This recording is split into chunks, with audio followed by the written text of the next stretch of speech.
Hello and howdy everyone. Here to talk about the film documentary, West of Memphis. I enjoyed it. I guess this is the fourth film documentary concerning the trials and tribulations of the West Memphis Three. The probably more famously documented throughout the Paradise Lost trilogy. I believe it's a trilogy.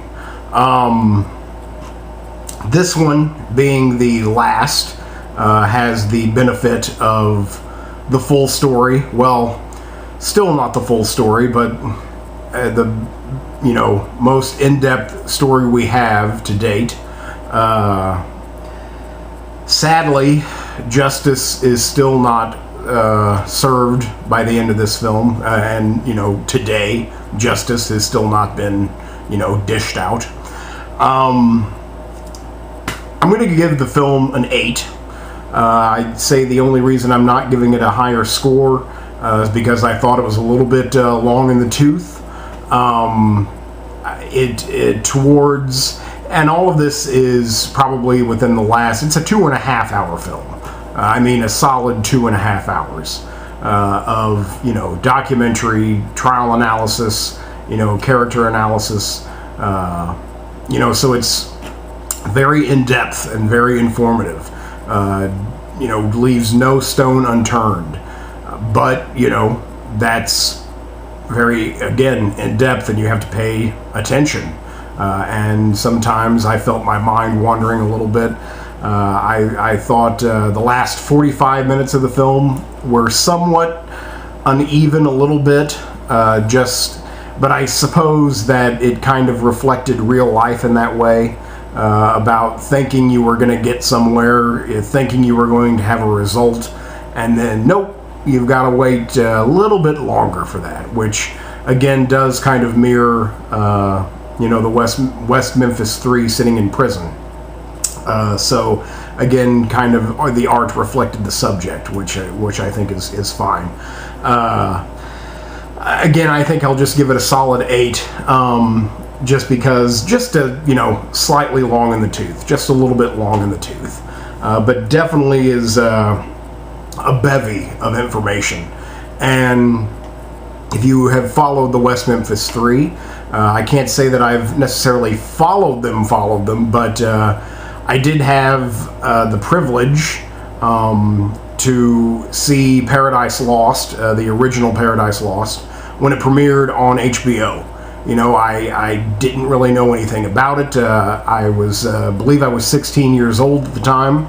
Was lucky enough to have HBO at the time as well, and I was like, well, okay, the Paradise Lost, I knew it was going to be about, a miscarriage of justice, and a unsolved murder, and so I watched it and was just, I watched it many times, after that first time, just because I couldn't believe it. Perhaps I was still young. I still had probably a great deal of naivete.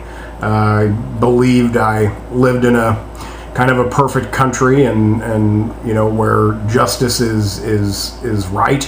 And here there was no justice, and it just kind of blew my mind in a way, that the justice system and our country could be so off, morally off. It just kind of was a wake-up call to me somewhat.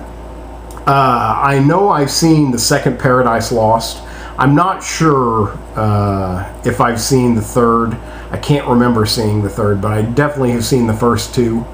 And then I believe this was nominated for Best Documentary Picture at the Oscars this year, and I definitely wanted to check it out. It was in the theaters here in Los Angeles for maybe 2 weeks, but only on like 1, possibly 2 screens, and I just didn't, put it at the top of my list. I figured it'd be a perfect rental, and it was. I don't know what else to say. There's, tons of information about this. Oh, well, another reason I, won't give it a higher score than an 8 is and this is kind of personal, but I just felt it was a little cheesy to have the celebrity aspect, and I can admit and I recognize that the celebrity aspect really helped this trial in terms of notoriety and financial assistance. But, you know, Peter Jackson, director of the Lord of the Rings trilogy, as well as many other films, produced this. So he has some good talking points, you know, some good screen time. Some good screen time was also dedicated to Johnny Depp and Eddie Vedder. You know, it just kind of seemed, again, just a little cheesy. Like, you know, what do these celebrities know? You know, they just have the money and the time, which is exactly what they needed. So again, it's like, fine, because they played an incredibly crucial role. But it just, you know, when Johnny Depp shows up in his hat and scarf to read poetry, it's just like, all right, you know, all right, I get it. It just kind of rubbed me the wrong way. Just kind of exploitative, you know, slightly, you know, just slightly exploitative. It didn't take, you know, they didn't dedicate a lot of the time to it, but again, it just kind of turned me off. Again, it's a very complicated film just because, you know, it just is everything you would need to know about the case. I mean, this is a 2.5 hour analysis of a crime, and, you know, the trials that preceded. And so you know, get a ton of information. You know, you kind of can step back and look at the crime yourself. You know, try and reach a conclusion, an opinion your own self.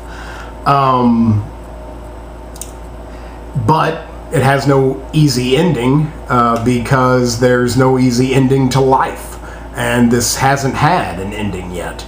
So it kind of, you know, it's very difficult, you know, because it ends with uncertainty, and there's still this giant miscarriage of justice that hangs in the air, and it's unsettling. You know, there's no nice little ribbon on the package. You know, it just kind of hangs there, and you know, you just got to sit with it. You just got to sit with it, and you know, they do make kind of like their own case. I mean, they play detective as well. I mean, how could you not? They kind of reference this West Memphis 3 as being the first kind of crowdsourced murder investigation. You know, anyone with an internet access and time could do their own research and own police work into this crime. So the filmmakers definitely do their own little investigation and present their own theories.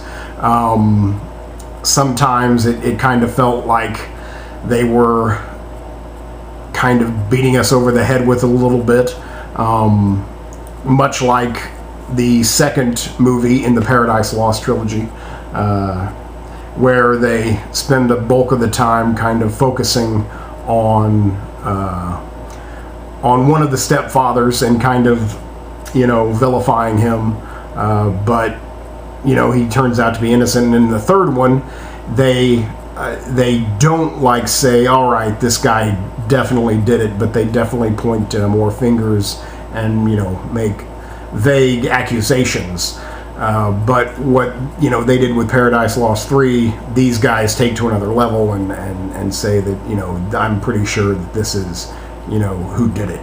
The filmmaker, since I've mentioned them, is Amy Berg. Amy Berg did another documentary, powerful documentary. What was it? I can't remember what it is now. Crap. But, I mean, she knows her way around a documentary. She's definitely an interesting voice, and she has something to say. But this was directed by Amy Berg, written by Amy Berg and Billy McMillan. Produced by Peter Jackson, Fran Walsh, and Amy Berg. You know, it definitely gives you great insight. I mean, the interviews are extensive with all parties involved. Again, all of the footage that's been compiled over time is pretty much here and represented.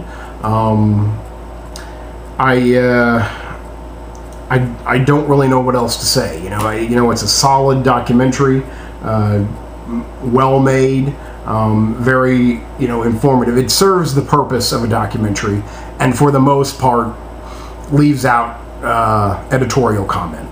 You know, again, kind of the last half hour is somewhat editorial, but it's kind of based on, you know, obvious facts, so it's kind of excusable. I don't know what else to say. If you've ever, you know, I'm in my mid-30s, and surely if you're in your mid-30s, you've heard of the West Memphis 3. And there's probably a 10-year gap from probably mid-40s to mid-20s. You probably know, you know, who the West Memphis 3 are. And if you were, you know, ever were interested about it, this is, at current time, the definitive portrait of that crime and the trials that happened because of it. But you know, it's important to state that this crime has been solved, you know, in the eyes of the government, but yet a killer roams free. You know, there's been no justice. On the books, on paper, it's like, all right, you know, we're done, all nice and tidy, but you know, no. And so there's no real easy answer. There's no, you know, cleanup. There's no progress in righting the justice system. So again, it kind of leaves you with an uneasy, unsettled feeling. But again, that's life. Life is uneasy and unsettled. So it again, reflective. You know, the art reflects the culture and the case. I think that's, you know, pretty much all I've got to say about that. Yeah. So there you go. That's West of Memphis, the definitive portrait of the trial and persecution of and freedom of the West Memphis 3. All right. Thank you much.